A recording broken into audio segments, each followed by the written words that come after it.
On Kol Nidre last year, I was sitting in a hospital bed. I had just given birth to my now 1-year-old son, Kobe, who was singing along with Cantor Kipnis in Kol Nidre. And I was watching Shari Tefillah services on my laptop with my newborn baby in my arms.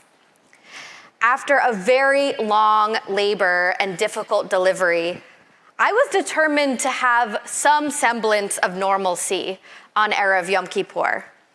So even though I was falling in and out of sleep during the service, I was just happy to be watching. I am a rabbi, after all. Over the next 24 hours, I experienced what many of you told me you experienced after having your children. Ryan and I walked out of the hospital with a gorgeous, tiny baby in a car seat, completely baffled as to what we were supposed to do next. We drove 10 blocks home in the pouring rain, Kobe screaming the entire time. And I felt an overwhelming sense of fear and worry as we brought our newborn into our apartment for the first time. This was just the beginning, and I was not prepared. The next few weeks were incredibly challenging. There were sleepless nights, countless dirty diapers, and a screaming baby who couldn't understand why he wasn't being fed the moment that he felt a pang of hunger. We felt fairly incompetent. Of course, there were beautiful moments too in those early days. Snuggles on the couch, that sweet new baby smell, and the first time he opened his eyes to look at a book that we were reading to him. But the barrage of emotions, pride, anxiety, exhaustion, love, loneliness, was more intense than anything I had ever experienced. I sank into a dark place, and I became worried that I would never be able to get out. Amidst that loneliness, I was so deeply moved by the way this community showed up for me in the weeks and months after Kobe was born. After I had been your rabbi for only 1 year, you held my family with more warmth, compassion, and grace than I ever could have expected. You wrote me emails, so I knew you were thinking of me. You sent us warm meals that you cooked and that you ordered when we didn't have the energy to think about feeding ourselves. And you texted and you checked in, telling me that everything I was feeling was normal and okay. As someone who cares for people for a living, I was initially hesitant to rely on so many others. I didn't want to be seen as receiving help from the people that I serve, or not strong enough to take care of myself. But you taught me that it's not about image or strength. You taught me what it feels like to be taken care of by my community. And I want to tell you tonight that I am endlessly grateful. You all taught me that being part of a sacred community, being part of this Jewish community, means showing up for others and allowing others to show up for us. It is baked into our DNA as Jews.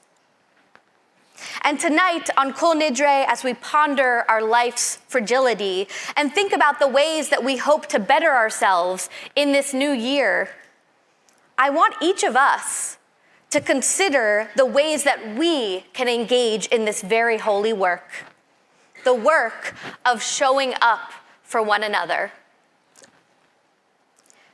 As we read in the news, Americans are lonelier than ever before in our history, with approximately half of US adults experiencing some form of isolation or social disconnection.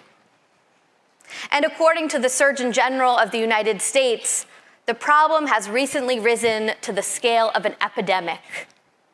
Last year, US Surgeon General Dr. Vivek Murthy wrote that he only understood the extent of our country's problem with loneliness when he heard stories from Americans all over the country. He said, "People began to tell me they felt isolated, invisible, and insignificant. Even when they couldn't put their finger on the word lonely, time and time again, people of all ages and socioeconomic backgrounds from every corner of the country would tell me, I have to shoulder all of life's burdens by myself. Or if I disappear tomorrow, no one will even notice." What about you? When you look into the depths of your soul on this Kol Nidre, on this Yom Kippur, when have you felt alone?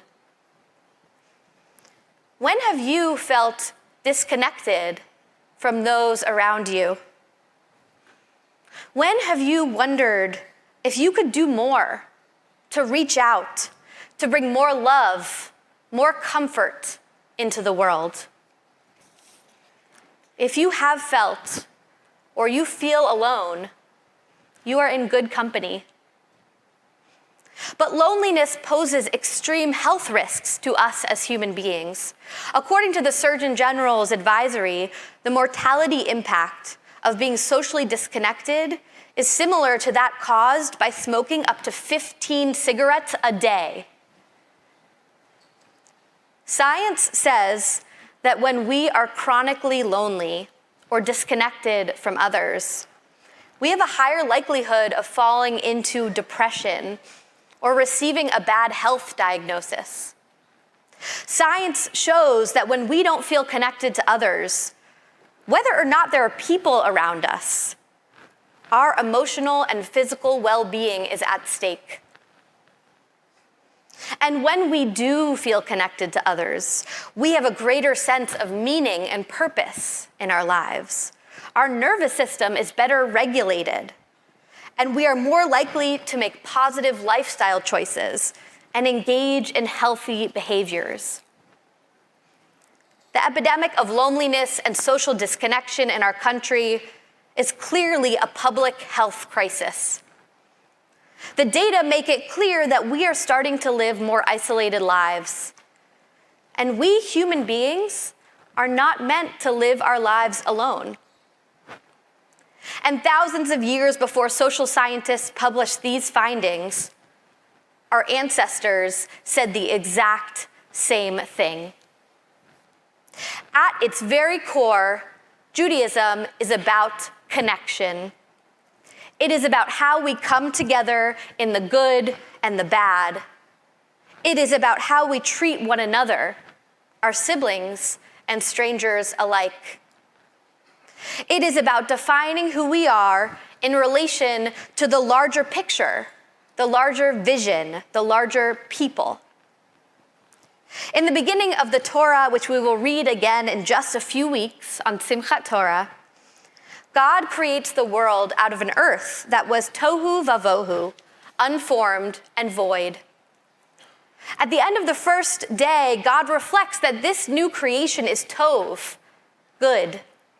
And the pattern continues with God saying that each new day is good.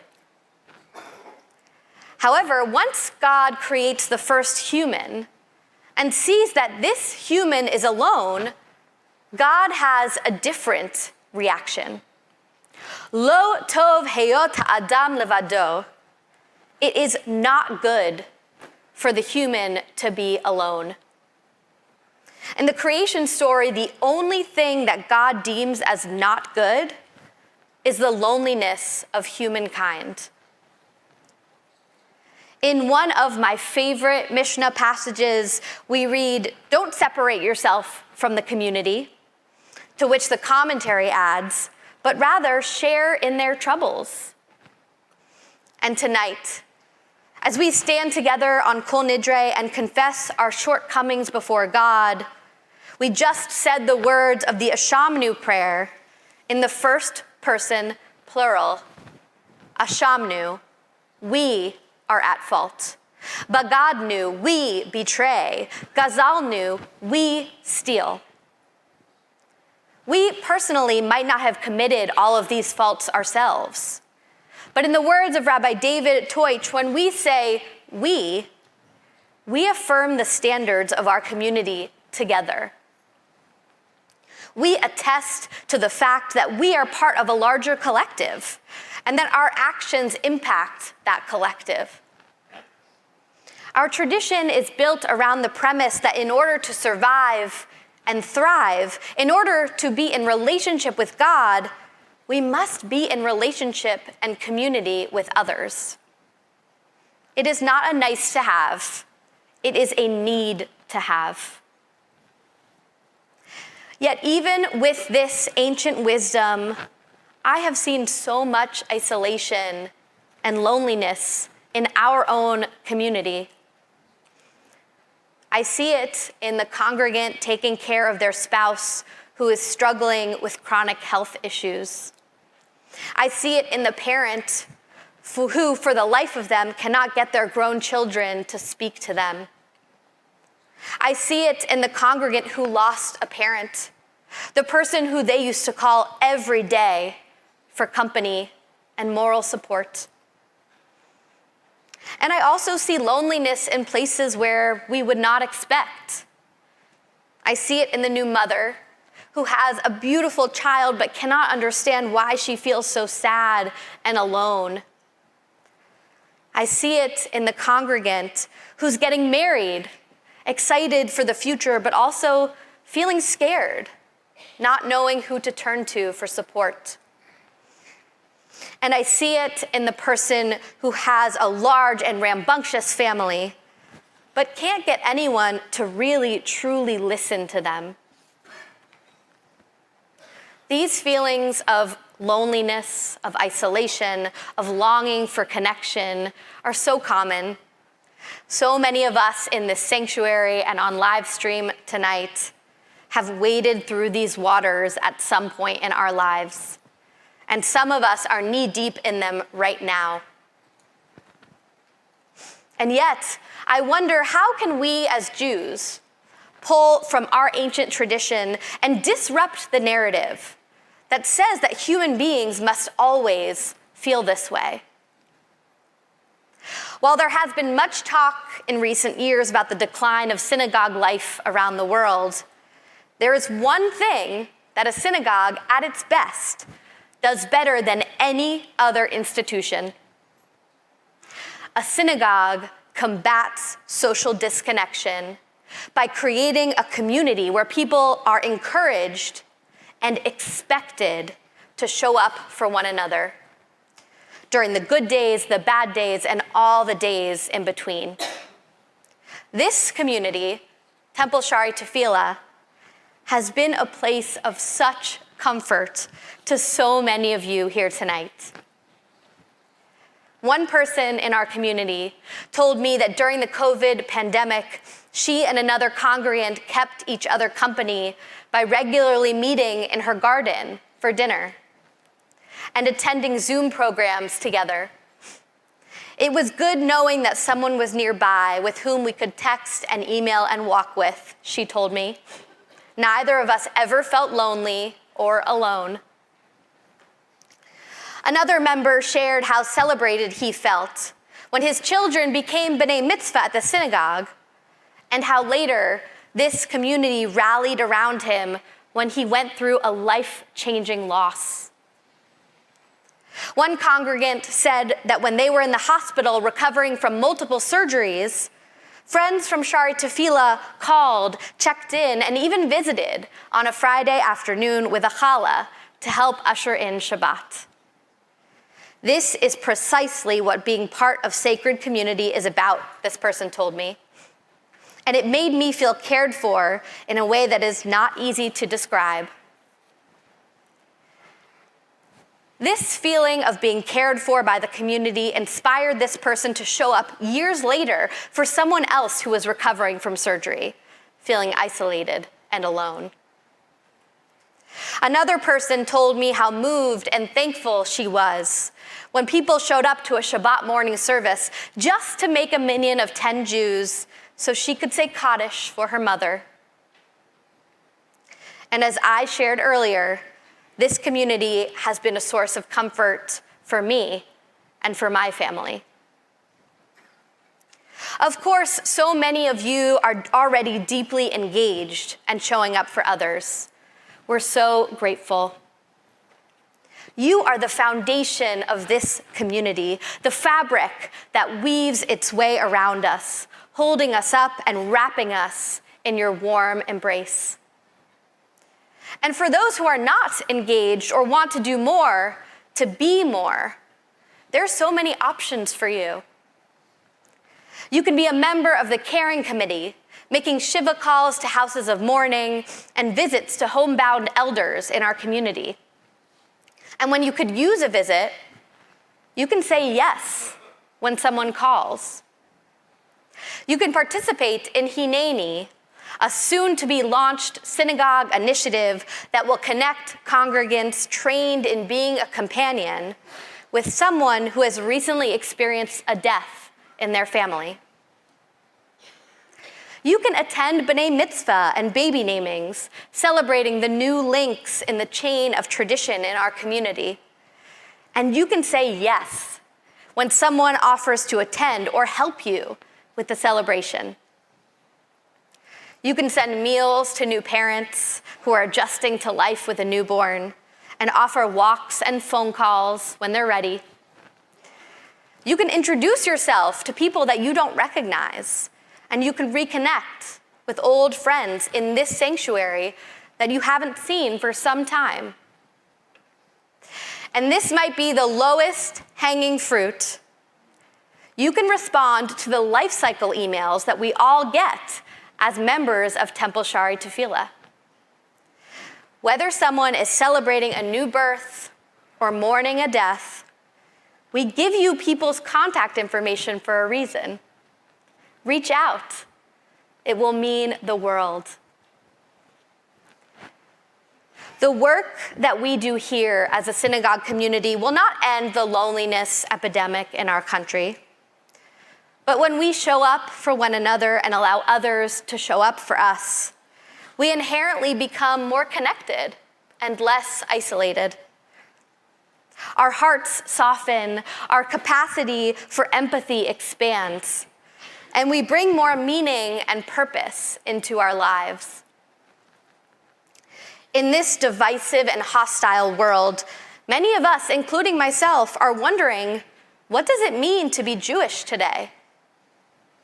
Perhaps we have one possible answer in front of us. Being Jewish means being part of a community that is obligated to one another, a community that is committed to fighting the societal ills of loneliness and isolation. Our tradition offers us so many examples of how we can do this work and why it is so important. One of my favorite stories is about a great teacher named Rabbi Yochanan and his student, Rabbi Elazar. Rabbi Yochanan was known by all as a healer, and he had gone through great tragedy in his life after losing multiple children. Because he had gone through such unthinkable loss, he wanted to help people, and he was able to tap into his own depths of grief and heal people whenever he went into their homes. However, one time, when Rabbi Yochanan entered the home of his student, Rabbi Elazar, and saw him weeping, Yochanan was stumped. Trying desperately to cure his tearful student, Yochanan bombarded Elazar with a series of questions. Are you crying because you haven't studied enough Torah? Or because you're very poor? Are you crying over your children who have died? Once he finished with his line of questioning, Rabbi Yochanan finally gave his student space to respond, and in that silence, Rabbi Elazar lifted his eyes to his teacher and explained that he got it all wrong. I'm not crying because of my misfortune, he said slowly, but because all of the beauty on this earth is temporary. Even you and I will decompose in the earth one day. Rabbi Yochanan, the healer, was stunned. You're right, he said as his eyes welled with tears. And for the first time, he sat and cried alongside his student for the preciousness and precariousness of life.